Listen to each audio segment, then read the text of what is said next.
Quiero compartir con ustedes un tema al que le he titulado Corazón de Salmista. Corazón de Salmista. ¿Por qué? ¿Por qué corazón de salmista? ¿Por qué el título salmista? ¿De dónde surge? ¿Es bíblico? Ciertamente el término salmista no aparece como tal en la Biblia. Por lo menos en la Reina Valera de 1960, que es una versión clave. No aparece como uno de los ministerios constituidos en Efesios 4 tampoco. Apóstol, profeta, maestro, evangelista, pastor. No aparece ahí la palabra salmista. Pero al ser una palabra derivada de la palabra salmos, por el ejercicio que implica, eso le da lugar y significado. Y además es un vocablo oficial, ya que fue avalado por la Real Academia Española. La palabra salmista de la Real Academia Española, del latín salmista con P al inicio, tiene tres incisos en su definición. El primero es autor de salmos. Eso es un salmista en la Real Academia Española. El segundo inciso es el rey David, salmista. Así viene. La Real Academia Española reconoce a David como salmista y ahí lo pusieron. El tercer inciso dice persona que tiene por oficio cantar salmos. Y el resto de la definición refiere a ciertas costumbres católicas. En muchos sectores de la iglesia se acostumbra ya desde hace algunos años otorgar el nombramiento de salmista o llamar salmista a aquel cantante, músico o compositor que está involucrado en el área de la alabanza de una iglesia cristiana. Ahí va el salmista, dicen, ¿verdad? O que ministra itinerantemente en diferentes congregaciones, que viaja. Es un salmista que viaja. Eso se le otorga ya desde hace varios años de manera popular por la iglesia. En el contexto musical cristiano, llamar a alguien salmista está bien. No está contraindicado por ningún médico. Sin embargo, en un sentido más estricto o bíblico, no necesariamente debería ser así, llamar a cualquier cantor o músico salmista. No. Si nos centramos en los propósitos bíblicos de la adoración, un salmista debería ser alguien que va más allá del canto y la música. Es alguien que ha entendido el llamado de Dios a la palabra, no a la música, primero, a la palabra de Dios. Por lo que los salmos son y significan en la Biblia. Ese es el porqué. ¿Por qué el llamado de un salmista es a la palabra de Dios? Por lo que los salmos son y significan en la Biblia. En los inicios de la iglesia primitiva, los apóstoles, quienes realizaban todos los quehaceres que requiere la iglesia, que son muchos, ¿verdad que sí, pastores? Gracias, pastores. Quienes realizaban todos los quehaceres que requiere la iglesia, en medio del trabajo, se percataron de la gran prioridad de su llamado. ¿Y cuál era? Tú lo puedes leer en Hechos 6:4. Persistir en la oración y en la... ¿Sí lo saben o no? Persistir en la oración y en el ministerio de la palabra. Ese era su lugar. Llegó un momento en que los apóstoles dijeron: ¿por qué tenemos que estar sirviendo las mesas?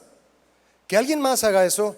Nosotros persistiremos en la oración y en el ministerio de la palabra. Pero esa responsabilidad es para los pastores, diría alguien de la alabanza, ¿verdad? Mis hermanos de la alabanza, orar y estudiar la palabra es responsabilidad de los ministros de la iglesia.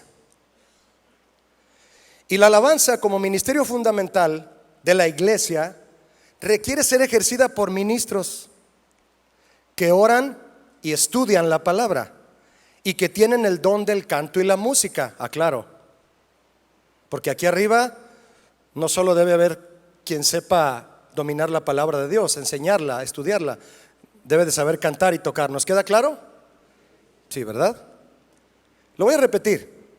Orar y estudiar la palabra es responsabilidad de los ministros de la iglesia, y la alabanza como ministerio fundamental de la iglesia requiere ser ejercida por ministros que oran y estudian la palabra y que tienen el don del canto y la música. Significa entonces que, al igual que un apóstol, profeta, pastor, maestro o evangelista, ser salmista requiere llamamiento de Dios, vocación, oficio y devoción por la palabra de Dios. ¿A quién le llaman albañil? Al que sabe de construcción. Y qué hermoso oficio, ¿no? A mí me sorprende ver a un albañil que sabe hacer una casa desde los cimientos hasta el enjarre y hasta la pinta. ¿A quién llaman campesino? Al que sabe de agricultura. ¿A quién llaman mecánico? El que repara tu carro. ¿Y cuánto lo necesitamos, verdad? ¿A quién llaman salmista? Al que conoce los salmos. Y si los conoce bien, es porque conoce toda la Biblia.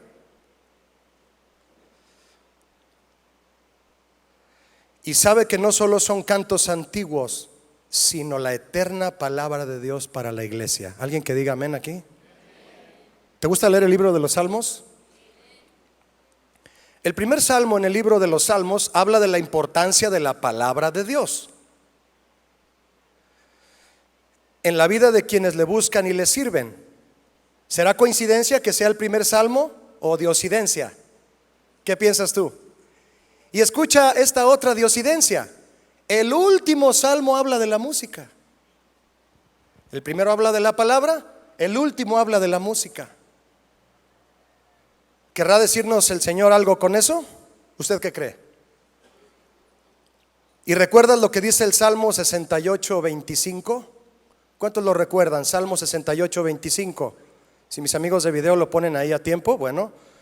Dice: los cantores iban delante, los músicos detrás y las doncellas en medio con panderos. Los cantores van delante porque ellos proclaman la palabra, ¿verdad que sí? Qué orden tan preciso, ¿no lo crees? De este salmo. Y qué gran tutorial de ingeniería de audio. La palabra se debe escuchar por encima de la música. Si no, sería una alabanza instrumental. ¿Y quién sería ministrado con pura música? Nadie. Solo te calma la música, pero no te transforma. La que transforma es la palabra. Pregúntenle a Saúl, que la música de David solo lo calmaba un poco, pero no lo transformaba. Siguió igual de desobediente. Le encantaban las melodías de David, pero no cambiaba, porque no le hacía caso a la palabra. Salmo 1, verso 1, ¿me acompañas? Bienaventurado el varón que no anduvo en consejo de malos. Esto es una canción, ¿eh? ¿Lo cantamos? Ahí va. No se crean, no. Bienaventurado el varón que no anduvo en consejo de malos, ni estuvo en camino de pecadores, ni en silla de escarnecedores. Ahí sí parece de mariachi, ¿verdad? Ni en silla de escarnecedores se ha sentado, sino que en la ley de Jehová está su delicia, y en su ley medita de día y de noche. ¿Quién sabe qué melodía tendría el salmo, verdad? Debió haber estado hermosa. Con esta letra. Este es el primer canto en el libro de los Salmos, y es una invitación a vivir una vida arraigada a la palabra de Dios. El autor de este canto era sin duda alguien que vivía plantado en los mandamientos, en las promesas y en el temor del Señor. Y vivir así lo inspiraba a escribir estas letras con las que otros alababan al Señor y eran inspirados también a arraigar su vida en los principios de Dios. ¿A qué invitan tus cantos a la iglesia? Un salmista es alguien cuya vida gira en torno a la escritura y cuyas canciones y composiciones emanan de su vida arraigada a las escrituras. Verso 4 del Salmo 1. No así los malos, que son como el tamo que arrebata el viento. Por tanto, no se levantarán los malos en el juicio, ni los pecadores en la congregación de los justos. 6. Porque Jehová conoce el camino de los justos, mas la senda de los malos perecerá. Escucha, el autor de este salmo compara el estilo de vida de alguien que ha plantado su vida en la palabra y uno que no lo ha hecho. Le llama el malo. Y las características de ambos son opuestas entre sí.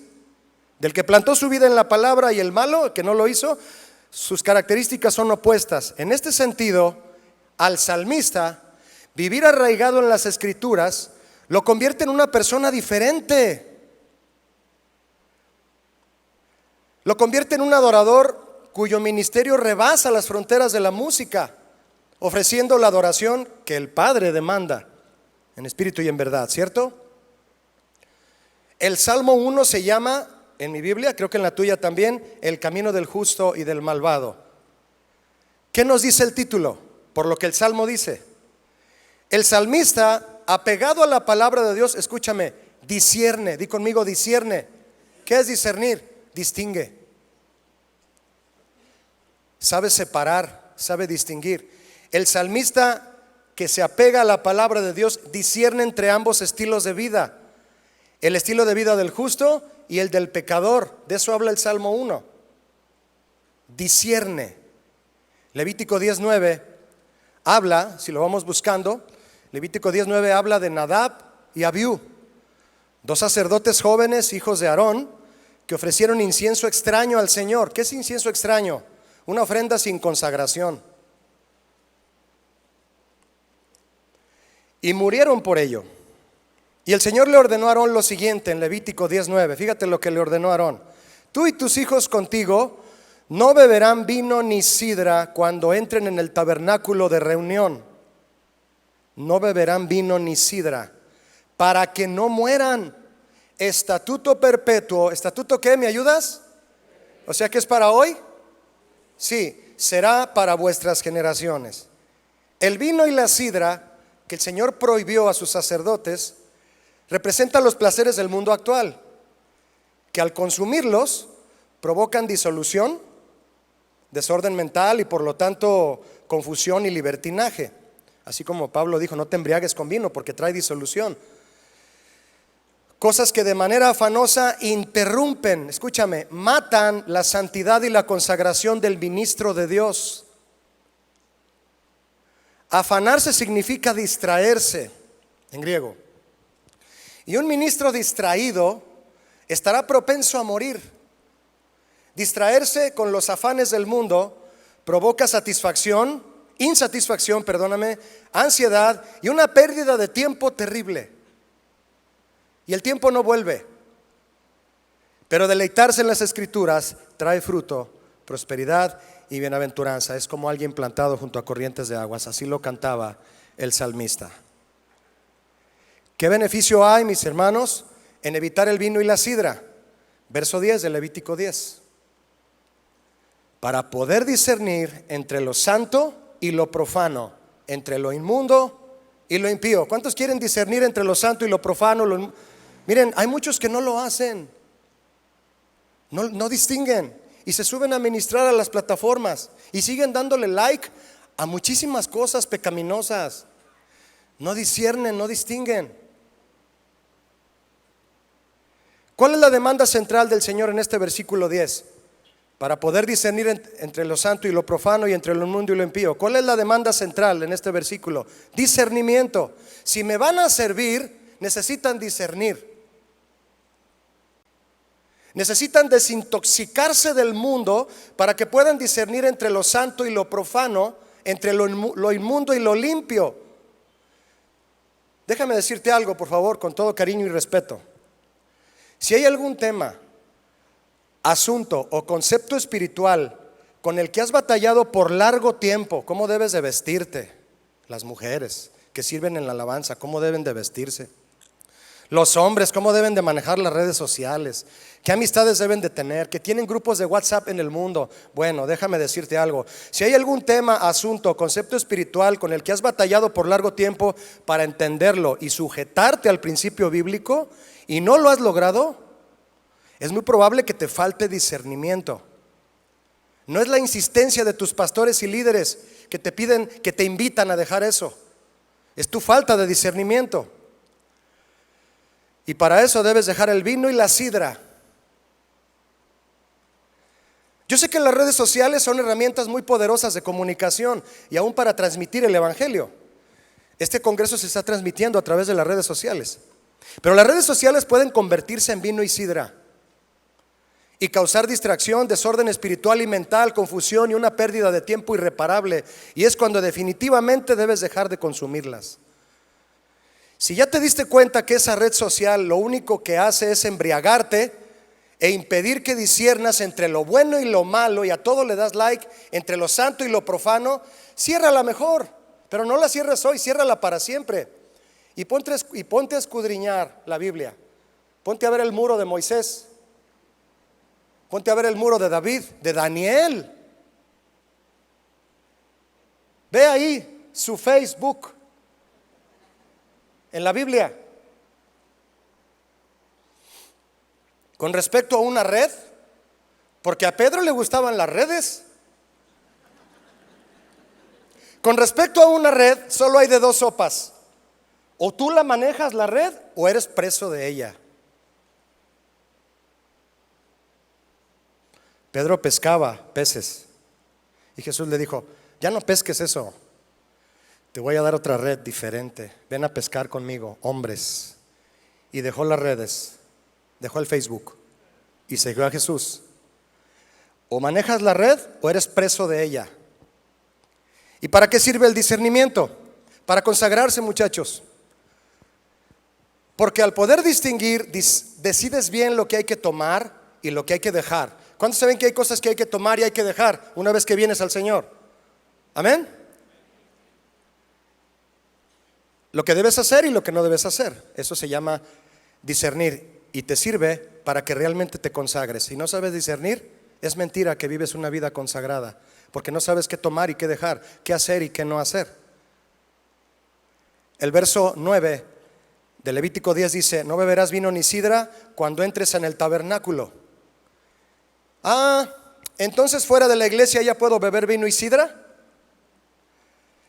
Afuera de la iglesia ya puedo consumir las cosas que me gustan, porque fuera de la iglesia ya es mi vida privada. Mi vida privada. En la iglesia lo que me pidan, pero afuera yo, mis asuntos y el Señor. Entrar al tabernáculo, mis hermanos, no es entrar a la iglesia. Es entrar a una vida de servicio a la que el Señor nos ha llamado perpetuamente. Los salmistas y siervos en la adoración no entramos y salimos de la iglesia, vivimos en el tabernáculo. Por lo tanto, el vino y la sidra ya no son parte de nuestra dieta. ¿Cuánto le ruego al Señor que te revele lo que es vino y sidra y lo que no es en tu vida? Para que dejes de embriagarte y disciernas entre lo santo y lo profano, y acabes de una vez por todas con esa confusión en tu mente de las cosas que has resistido de Dios y de tus líderes. Dejar el vino y la sidra nos permitirá tener discernimiento, pero además nos hará aptos para una tarea de la que el Señor nos responsabiliza. Mira el verso 11 de Levítico 10, por favor. ¿De qué nos responsabiliza el Señor una vez que dejamos vino y sidra? Para enseñar a los hijos de Israel. ¿Quiénes son los hijos de Israel? La iglesia. Todos los estatutos que Jehová les ha dicho por medio de Moisés. ¿Qué le vas a enseñar a la iglesia? La palabra. No solo tus canciones, la palabra. Y que tus canciones vayan impregnadas de ella. ¿Quién va a enseñar entonces a la iglesia los mandamientos de Dios? ¿Los pastores? ¿Solo ellos? Todos los ministros que sirven en el tabernáculo. Así que si deseas tener un corazón de salmista, pues a leer y a estudiar la Biblia, mis hermanos. ¿Cuántos dicen amén a esto? Así que si hay un instituto bíblico en tu iglesia o en línea, el que es transmitido de aquí de casa, donde el Señor te diga, ese discipulado que tu pastor imparte, a tomarlo. A tomarlo. Un salmista es llamado a la palabra de Dios. Y para que se animen a tomar este reto de estudiar la palabra de Dios, les quiero compartir una breve reseña. El libro de los Salmos fue llamado por los primeros cristianos el Salterio. Así le decían al libro de los Salmos, el Salterio. El instrumento llamado salterio es un instrumento de cuerdas sujetas de forma horizontal sobre una caja acústica de madera, fabricado con accesorios de metal, herrajes y cuerdas hechas de tripas de animales. mencionado en 8 salmos y en 5 pasajes más por Daniel y Samuel. El Salterio. El Salterio, el libro, es decir, el libro de los Salmos, llamado así, es el libro del Antiguo Testamento que contiene las alabanzas de Dios, de su santa ley y del varón justo. ¿Quién es el varón justo? Jesucristo particularmente. Otro nombre dado al libro de los Salmos por vocablos provenientes del griego fue el libro de las alabanzas. Consta de 150 salmos, tú lo sabes, de los cuales se atribuyen no menos de 73 al rey David, y el resto autores como Asaf, los hijos de Coré, Salomón, Emán, Etán y Moisés. El libro de los Salmos se compone a su vez de 5 libros, está dividido en 5 libros, como si fuera un pentateuco de alabanza. Se puede distinguir cada libro porque cada uno termina con una doxología. Una doxología que está al final de cada salmo. La primera está al final del 41, la segunda al final del 72, la tercera al final del 89, al final del 106 y al final del 150. Esas son 5 doxologías que marcan el final de cada uno de los 5 libros en el libro de los Salmos, el Pentateuco de la alabanza. ¿Qué es una doxología? Es la oración final de alabanza dirigida a Dios que confirma que todo lo que se dijo anteriormente en el Salmo glorifica solo a Dios. El Salmo 150 es la doxología de todo el libro de los Salmos. Es la doxología final del 5.º libro y de todo el libro. Es la declaración final en la que el salmista proclama, escúchame, ¿quién debe alabar a Dios? Todo lo que respira. ¿Dónde debe ser alabado? En su santuario y en la magnificencia de su firmamento, en la tierra y en el cielo, en su magnífico firmamento. Nos dice las razones por las que Él debe ser alabado: por sus proezas, nada más, fíjate, por sus proezas que son interminables. Nos dice cómo debe ser alabado: conforme a la muchedumbre de su grandeza. ¿El Señor es grande para ti? Así lo debes alabar. Conforme sea grande el Señor para ti, así lo debes de alabar, conforme a la muchedumbre de su grandeza. Y Él es más grande de lo que tú y yo podemos describir. Y el Salmo 150 nos dice con qué instrumentos debe ser alabado. ¿Con cuáles? Con todos: cuerdas, alientos, percusiones, metales, y con nuestro cuerpo, cantando, danzando y con todas las expresiones corporales posibles bíblicas. ¿Han oído hablar de Martín Lutero? ¿Sí? Díganme amén, por favor. Like. Martín Lutero dijo: en todas las edades de la iglesia ha encontrado en el Salterio, el libro de los Salmos, una Biblia en miniatura. El libro de los Salmos es una Biblia dentro de la Biblia. Qué hermosa frase, ¿no? Conocer este libro es como conocer la historia bíblica a través de un himnario o cancionero. Y a su vez, estudiar el resto de la Biblia nos llevará siempre al libro de los Salmos. Siempre toda la Biblia te va a llevar a los Salmos, y los Salmos te van a llevar a toda la historia de la Biblia. Al escudriñar el libro de los Salmos, encontramos los principios de Dios para la correcta ejecución de la alabanza en la iglesia. ¿Cuántos quieren ejecutar la alabanza en la iglesia como Dios quiere? En los Salmos te lo enseña. Palabras hebreas cuya historia y significado son verdaderos tutoriales que nos enseñan cómo adorar y alabar al Señor. ¿Has oído alguna vez las palabras Yadá, Todá, Selah, Maskil, Miktam, Tejilá, Halal? ¿Alguna vez has oído alguna de esas palabras? No, Julio, no las he oído jamás.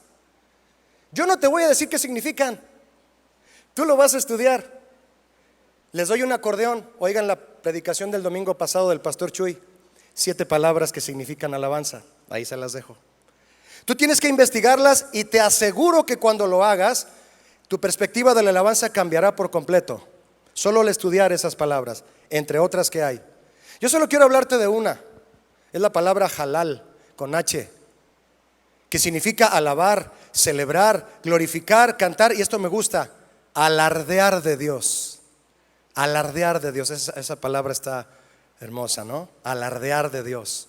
Es decir, decirle a todo mundo con entusiasmo que Dios es bueno, que Dios es misericordioso, que me perdonó, que me salvó, perdóname, pero con un agradecimiento en el corazón que te distingue entre los demás. Eso es hacer alarde de Dios. De la palabra halal viene la palabra halel, de donde surge la palabra halel, uyá. Alabad a Yahvé, aleluya. Una expresión hebrea de alabanza a Dios, aleluya. Di conmigo aleluya. Al decir la palabra aleluya, ya la estás diciendo en alemán, en italiano, en francés, en portugués, porque se dice igual en cualquier idioma de nuestro planeta. Esa palabra no está traducida a ningún idioma. Se dice aleluya en cualquier idioma o dialecto de nuestro planeta. Aleluya. ¿No es grandioso eso, mis hermanos? Y significa alabada Yahvé, con todo lo que significan las otras palabras que te mencioné y que no te voy a decir qué significan. Halel es también el nombre dado a un grupo de salmos del 113 al 118 que forma parte del culto tradicional judío en la celebración de la Pascua. Estos 6 salmos tienen que ver con la alabanza a Dios por la liberación de la esclavitud egipcia bajo Moisés. Aquella noche en la cena de la Pascua, la última cena de Jesús antes de ser arrestado, él y los discípulos cantaron el Halel, Salmo 113 al 118, y con la presencia de Jesús ahí y él mismo cantando los salmos, aquel tiempo de alabanza debió haber sido glorioso. La noche antes de que Jesús muriera, cantó salmos. Imagínate, llorando tal vez porque estaba a punto de despedirse de sus amados discípulos. Ve conmigo a Lucas 24:44 para que leas esto conmigo, por favor. Lucas 24:44. Después de resucitar, Cristo se aparece a sus discípulos y les dice lo siguiente. Y les dijo, fíjate, ya resucitado les dijo: estas son las palabras que os hablé, estando aún con ustedes, que era necesario que se cumpliese todo lo que está escrito de mí en la ley de Moisés, en los profetas y en los...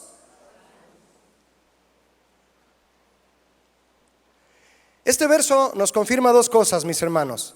La primera, que conocer los salmos es conocer a Cristo, y que los salmos ocuparon un lugar preponderante en la vida y las enseñanzas de Jesús. Seguramente era el libro que él usaba en la sinagoga para orar y su himnario para las fiestas del templo. Lo citaba en sus enseñanzas, enfrentó con él la tentación, cantó el Halel en la última cena, lo gritó estando clavado en la cruz y murió con ellos en sus labios. Dios mío, ¿por qué me has desamparado? Salmo 22. Lo gritó en la cruz. ¿Qué haces tú cuando estás en una prueba? ¿Qué hago yo? ¿Gritamos un salmo o una queja que no alaba al Señor? Jesús gritó un salmo. Imagínate si lo hizo cantando, todo demacrado, sangrando, bañado en sangre, y grita: Elí, Elí, lama sabactani. Imagínate que lo haya hecho cantando ahí arriba. ¿Te imaginas, Pastor Benjamín, con tus arreglos? Tremendo, ¿no? Y murió con los salmos en sus labios, el Señor Jesús. Los más de 10 temas y clasificaciones que hay en el libro de los Salmos nos habla de la gran riqueza literaria y espiritual que hay en su contenido.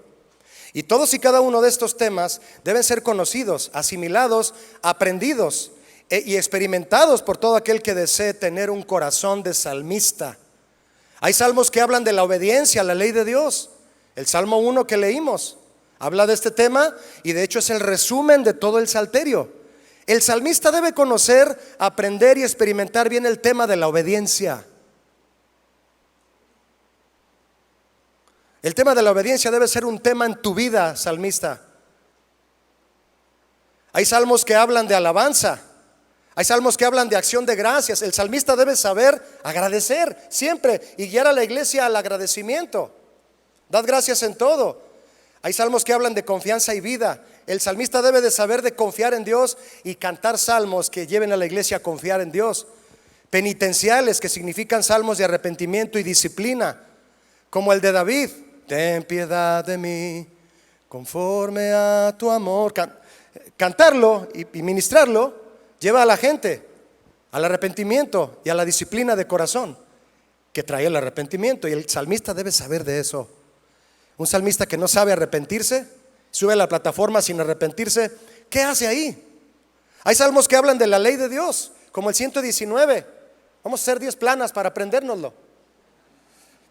Como en la primaria, ¿verdad? Vas a hacer 10 planas del Salmo 119.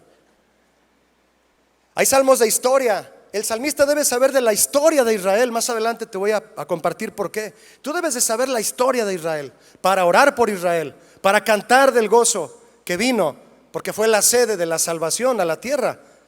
Hay salmos de aspiración, poéticos, que tú les puedes poner música si te han ministrado a ti. Debes de saber de todos estos temas, como el masquil de los hijos de Coré. Como el ciervo brama por las aguas, así clama por ti mi alma. Un salmo poético de los hijos de Coré. Hermoso, ¿no? Hay otros que hablan de turbación, de consternación, de preocupación. Tú debes saber ministrar a la iglesia cuando ellos estén preocupados, con palabra profética, con cánticos que Dios te dé al respecto. Imprecatorios que hablan contra los enemigos. El salmista debe de saber hacer guerra espiritual. Debe de saber lo que es la batalla de la fe todos los días. El salmista debe de saber batallar en la fe y presentarse arriba de la plataforma a guiar a la iglesia en una batalla de la fe que todos tenemos. Y los cantos deben hablar de eso. Te amo, fortaleza mía, eres mi castillo y mi libertador. Y la iglesia danzando, obteniendo la victoria de Jesús. ¿Sí o no, mis hermanos? El Salmo 23, llamado el Salmo de Oro. Este es parte de los salmos proféticos, aludiendo a las virtudes del buen pastor. Es uno de los salmos mesiánicos. El Salmo 22 es el salmo mesiánico por excelencia. En sus últimas palabras, ya te lo comenté, Jesús clamó: Dios mío, ¿por qué me has desamparado? Las primeras palabras del Salmo 22. Él se sabía los salmos. Esta corta reseña que te acabo de dar del libro de los salmos es solo una muestra de lo que realmente implica ser salmista. Nos ayuda a entender mejor el llamado que tenemos como adoradores, mis hermanos, a un conocimiento profundo de la palabra. Uno de los riesgos constantes que corren los ministros de alabanza es apegarse más a lo musical y despegarse más de la palabra. Oh, sí, estudias muchos acordes, pero no te sabes Juan 3:16. Uno de los riesgos constantes es apegarse más a la música y despegarse más de la palabra. ¿Y qué resultará? Una alabanza y adoración muy musical, pero cada vez menos bíblica. El rey David, además de ser un hombre conforme al corazón de Dios, era un cantor y músico excepcional. El dulce cantor de Israel le llamó Samuel en 2 de Samuel 23:1.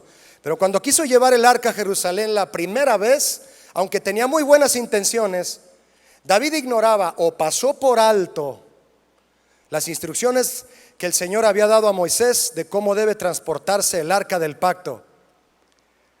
El título del primer libro de Crónicas 13, si podemos buscarlo, mis amigos de video me ayudan. El título en primer libro de Crónicas 13, en el verso 5, dice que David intentó, di conmigo intentó, no la llevó, no lo logró. ¿Cuántas veces tú y yo hemos intentado ministrar a la iglesia y no lo hemos logrado? Intentó llevar el arca y en el verso 7 del primer libro de Crónicas 13, verso 7, dice lo siguiente: y llevaron el arca de Dios de la casa de Abinadab en un carro nuevo. ¿Te imaginas cómo estaría el carro? Y Usa y Ahío guiaban el carro. Y David y todo Israel se regocijaban delante de Dios. ¿Eso era correcto? Sí. Con todas sus fuerzas, con cánticos, arpas, salterios, tamboriles, címbalos y trompetas.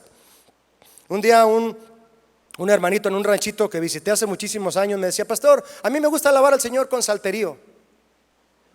¿Salterío? Sí, salterío. Salterio, iba a decir salterios otra vez. Salterios, tamboriles, címbalos y trompetas. Pero cuando llegaron a la era de Kidón, a la zona a un terreno, Usa extendió su mano al arca para sostenerla, porque los bueyes tropezaban. Y el furor de Jehová se encendió contra Usa y lo hirió, porque había extendido su mano al arca y murió allí delante del Señor. Tú conoces este cuadro, esta escena. La procesión que David organizó para llevar el arca, aunque tenía la intención de agradar al Señor, era más conforme a sus deseos de David que conforme a la ley. Y aquella procesión terminó como David no lo deseaba ni lo esperaba, y aún enfrentó consecuencias que no imaginaba. La muerte de un amigo, del hijo de un amigo, Abinadab. Murió su hijo Usa. ¿Y todo por qué? ¿Por la música? ¿Eso fue lo que le desagradó a Dios y lo llenó de furor? No, la música no tuvo nada que ver. La música no tuvo la culpa. El problema fue ignorar las instrucciones del Señor. Ve conmigo el verso 11 de 1 de Crónicas 13. Seguimos ahí. Y David tuvo pesar. ¿Te ha dolido cuando no te resulta lo que has planeado en la alabanza de tu iglesia? ¿Te ha pesado? Tuvo pesar, porque Jehová había quebrantado a Usa, murió, por lo que llamó David a aquel lugar, aquí murió Usa. ¿Cómo te gustaría que se llamara tu iglesia? Aquí murió Usa, o aquí Usa fue salvo.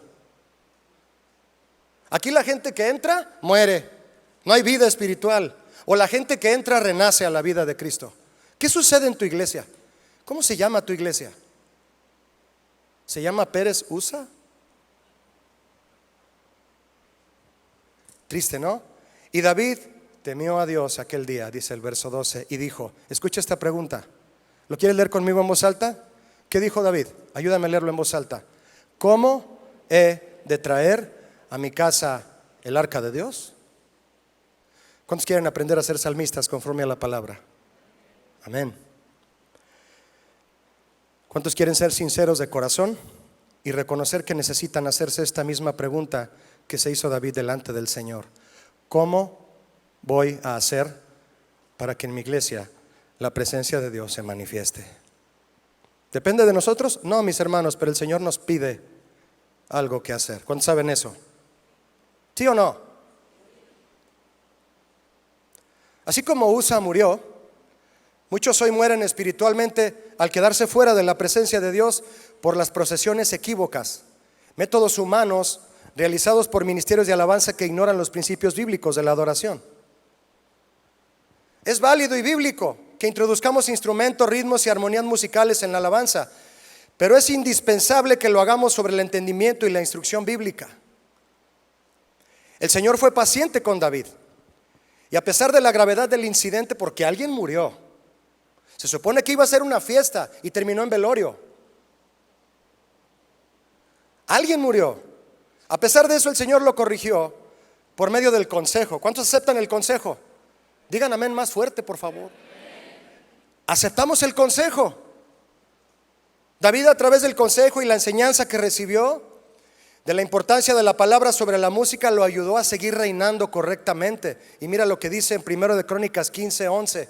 1 de Crónicas 15:11 dice lo siguiente: y llamó David a los sacerdotes Sadoc y Abiatar, y a los levitas Uriel, Asaías, Joel, Semaías, Eliel y Aminadab, y les dijo, ¿qué les dijo? Lo que el Señor nos dice a ti y a mí esta mañana, esta tarde: ustedes que son los principales padres de las familias de los levitas, santifíquense, corrijan su vida, ustedes y sus hermanos, dejen de tomar vino y sidra, y pasad el arca de Jehová, Dios de Israel, al lugar que le he preparado. No me corresponde a mí, yo soy judío, ustedes son levitas. Pues por no haberlo hecho así, verso 13, Jehová, Dios de Israel, perdóname. Pues por no haberlo hecho así vosotros la primera vez, Jehová nuestro Dios nos quebrantó, por cuanto no le buscamos según su ordenanza. Este celo, mis hermanos, por amar y obedecer la ley de Dios que David adquirió, por la enseñanza que recibió, por los consejos de hombres fieles a la ley de Dios y por las experiencias alegres y tristes que vivió, lo llevó a ser el dulce cantor y salmista de Israel que el Señor lo llamó a ser. Un salmista entonces es mucho más que un director de alabanza y adoración. Es quien Dios usa para crear la atmósfera propicia para el mover del Espíritu Santo. Un salmista profetiza en canto, escucha las melodías del Señor en su espíritu y las expresa mediante su voz o un instrumento musical, y es dirigido por el Espíritu Santo a crear una atmósfera de sanidad y de liberación. Es por esto, mis hermanos, que la vida espiritual del salmista debe estar en constante comunión con Dios. Es la única forma en que se puede ministrar el corazón del Señor en adoración para recibir profecía. Como músico te quiero hacer una pregunta. ¿Cuántos han compuesto aquí alguna canción? Levanten su mano con modestia, naturalidad. Más alto, por favor. Que Dios les bendiga y les siga dando inspiración. Amén. ¿Verdad que sí, iglesia? Todos los demás decimos amén.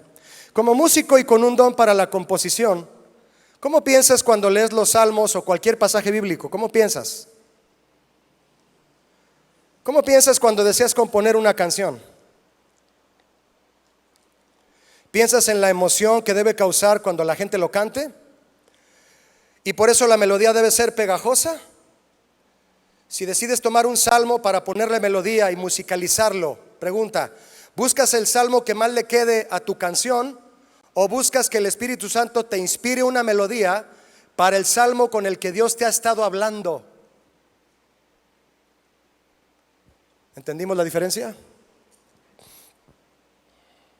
¿Buscas el salmo que se acomode a tu melodía o buscas que el Espíritu Santo te dé melodía al salmo con el que Dios te ha estado hablando y transformando?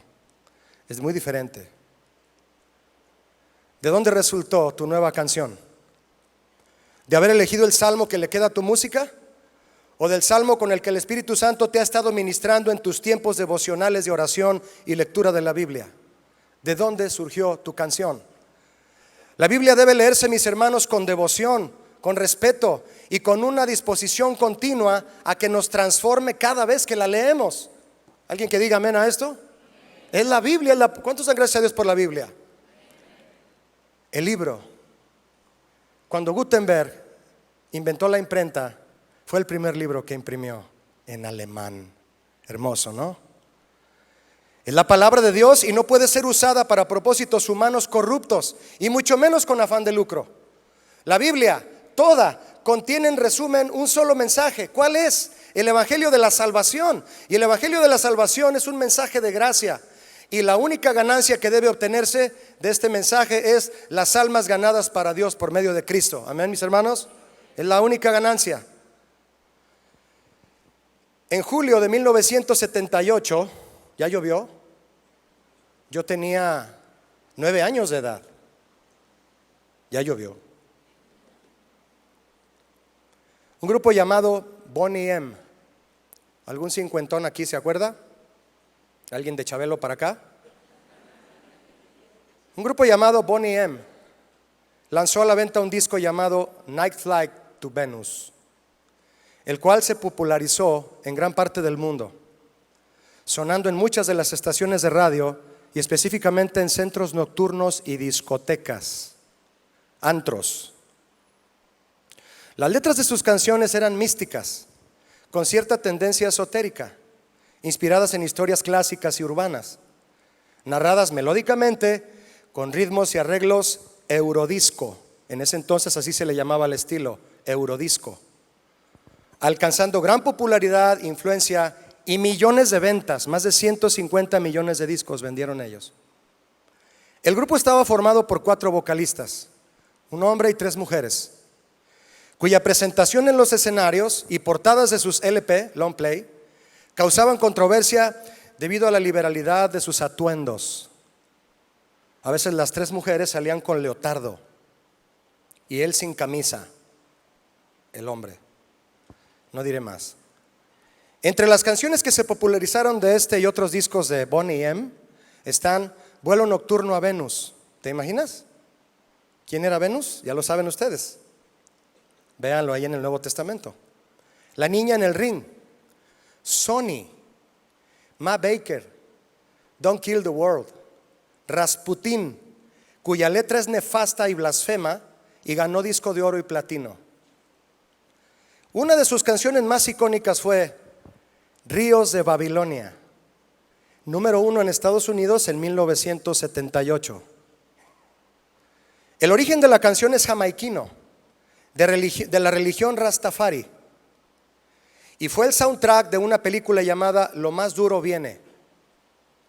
Y esta agrupación la tomó, la arregló a su estilo y la popularizó. Fue compuesta por Brent Doe y Trevor McNaughton. Ríos de Babilonia. Repito, si algún cincuentón o cuarentón recuerda haberla oído, By the rivers of Babylon. No, los que son de Timbiriche para acá, pues no.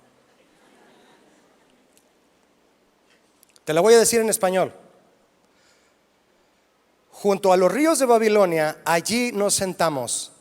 Sí, lloramos cuando recordábamos a Sión. Cuando los impíos nos llevaron cautivos, nos pidieron un cántico ahora. ¿Cómo cantaremos el cántico del Señor en tierra extraña? Sí, sí, sí, yeah, yeah, yeah. Que las palabras de nuestra boca y las meditaciones de nuestro corazón sean aceptables a tus ojos aquí esta noche. Let the words of our mouth. Que las palabras de nuestra boca. Fíjate lo que dice. Junto a los ríos de Babilonia, contramelodía, lágrimas oscuras de Babilonia. Allí nos sentamos. Tienes que cantar una canción. Sí, llorábamos. Canta una canción de amor, le decía el que lo cautivó. Cuando recordamos a Sión, sí, sí, sí, yeah, yeah, yeah, por los ríos de Babilonia, pedazos ásperos de Babilonia. Allí nos sentamos. ¿Escuchas llorar a la gente? Sí, lloramos. Necesitan a su Dios, por eso lloran. Cuando nos acordamos de Sión, oh, ellos tienen el poder. Salmistas, ¿alguno de ustedes reconoce estas letras? Salmo 137 es la letra de esta canción, cuando gustes leerlo. Y el Salmo 19:14, cuando cantan en el coro, que las palabras de mi boca sean agradables para ti esta noche. ¿Cómo es que una canción compuesta con letras de un salmo bíblico se hace tan popular en el mundo? Y mientras suena en la radio, en los centros nocturnos y discotecas, a millones les divierte la canción. Compran el disco, la cantan y la bailan mientras se embriagan o se drogan, sin tener la más mínima idea de lo que este salmo trata y las circunstancias que lo inspiraron. El éxito secular de esta canción es la muestra clara del poder que ejerce la música cuando se le da un lugar prominente sobre cualquier cosa. Y es muestra también de lo que un productor musical ingenioso puede lograr al crear una canción que el mundo cante y baile para divertirse, sin importarle el significado ni la procedencia de dicha canción. Un músico a quien la Biblia no le es primordial, no solo le va a restar importancia a la Biblia, sino que además podría menospreciarla y denigrarla.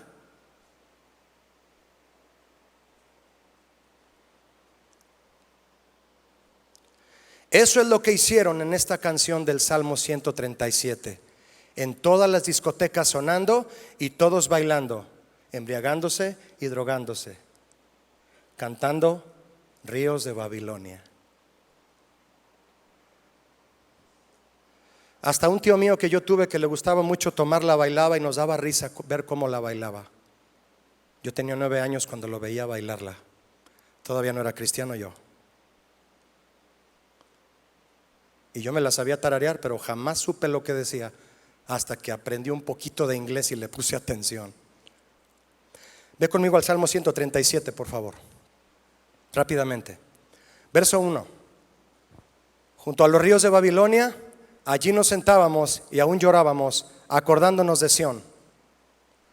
El salmista, autor, expresa el lamento de Israel cuando fue llevado cautivo a Babilonia.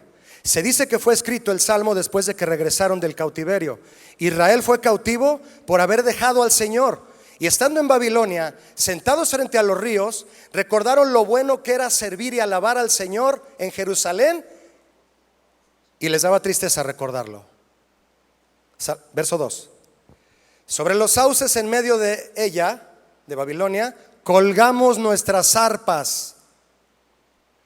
Y los que nos habían llevado cautivos nos pedían que cantásemos, y los que nos habían desolado, abusado de nosotros, nos pedían que estuviéramos alegres diciendo: cántenos alguna canción de Sión.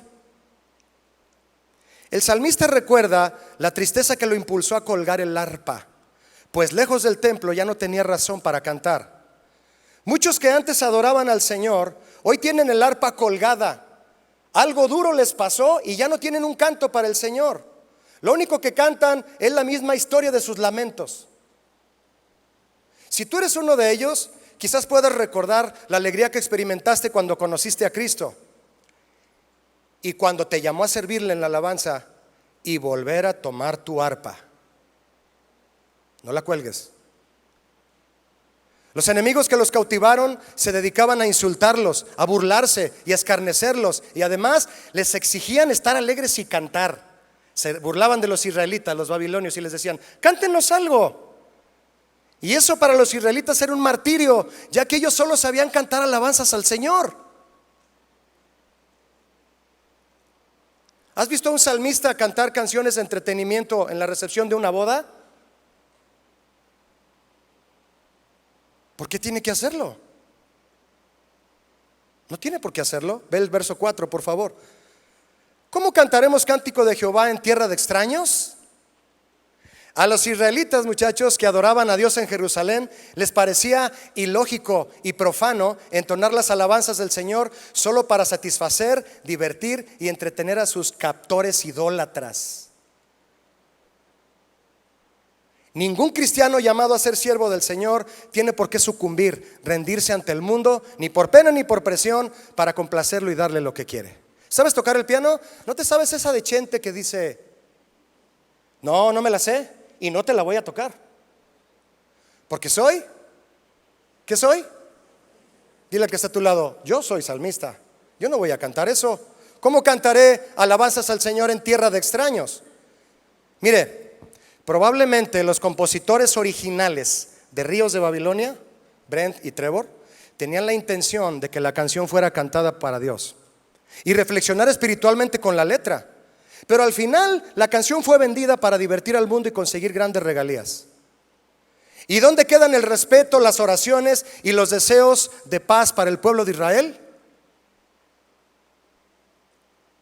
Aquellos enemigos de Israel que pedían cantos y música para divertirse y ser entretenidos representan al mundo insensible de hoy, al que no le importa su condición espiritual, sino solo la diversión y el entretenimiento, sin importar de dónde provenga. ¿Qué importa si es un salmo que habla del cautiverio y sufrimiento de Israel? Yo no lo sé, a mí me divierte, puedo bailarlo y además es un éxito de ventas y en las redes sociales. Un verdadero salmista ama la Biblia, ama la historia de Israel y toma para sí las experiencias de los profetas, de los reyes, de los apóstoles y de los mártires que el Señor usó para guiar a su pueblo.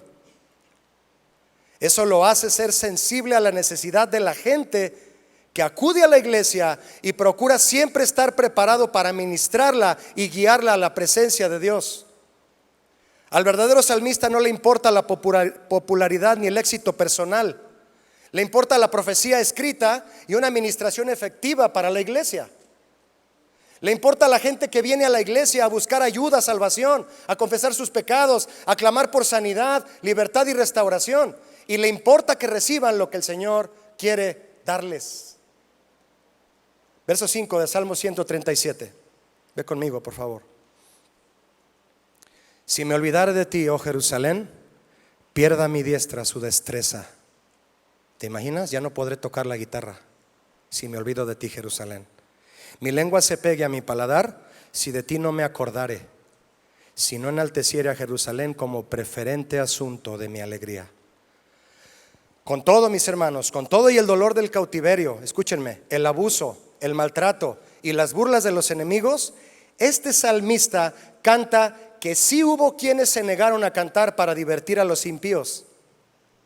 Y le hicieron a Dios una promesa, que nunca se olvidarían de Jerusalén y de todo lo que el Señor les había dado como nación sede de la salvación para el mundo. Y en ese momento comenzó su restauración y el regreso a su primer amor, a la voluntad de Dios y a Jerusalén, después de 70 años de cautiverio. Verso 7, ¿me acompañas? Oh Jehová, recuerda contra los hijos de Edom, es el enemigo, el día de Jerusalén, cuando Edom decía: arrásenla, arrásenla hasta los cimientos. Hija de Babilonia, la desolada, ese es Edom. Bienaventurado el que te diere el pago de lo que tú nos hiciste. Dichoso el que tomare y estrellare tus niños contra la peña. ¿Te gustaría ponerle melodía a este versículo 9? Un canto de adoración. Pero fue cantado y está en la Biblia. ¿Hay alguien aquí que le quiera poner melodía? El salmista recuerda cuando el enemigo se abalanzó sobre Israel para destruirla. Y el clamor en su canto es que Babilonia reciba lo mismo que le hizo a Israel. Lo mismo. ¿Qué es esto? ¿Venganza? No precisamente. Aunque la ley de Moisés les proporcionaba justicia ojo por ojo y diente por diente. Lo importante aquí, mis hermanos, es que el salmista le deja la justicia al Señor en sus manos. Eso es lo que está cantando. ¿Lo comprendemos, sí o no? Es un salmo hermoso. Muchos se evaden este salmo por su contenido, y más el verso 9. Dichoso el que arroje tus niños contra la peña. ¿Te imaginas? A los niños de Edom. Muchos se evaden este salmo por su contenido. Charles Spurgeon dijo lo siguiente de este salmo, el príncipe de los predicadores: este salmo es una oda quejumbrosa, encantadora y poética.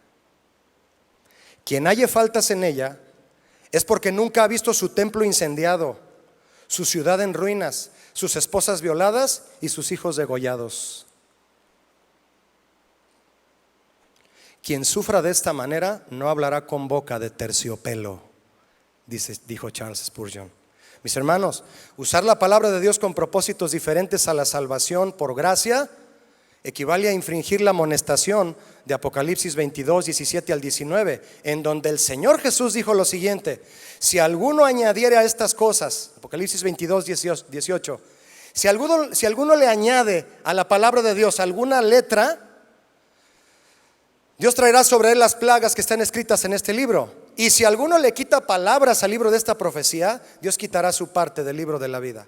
Mis hermanos, conclusión: si hoy oramos para que el Señor ponga en nosotros un corazón de salmista como el de David, está bien, pero podemos pedirle algo más algo más grande aún. ¿Cuántos quieren pedirle al Señor algo más grande aún que ser un salmista como David? Eso está bien.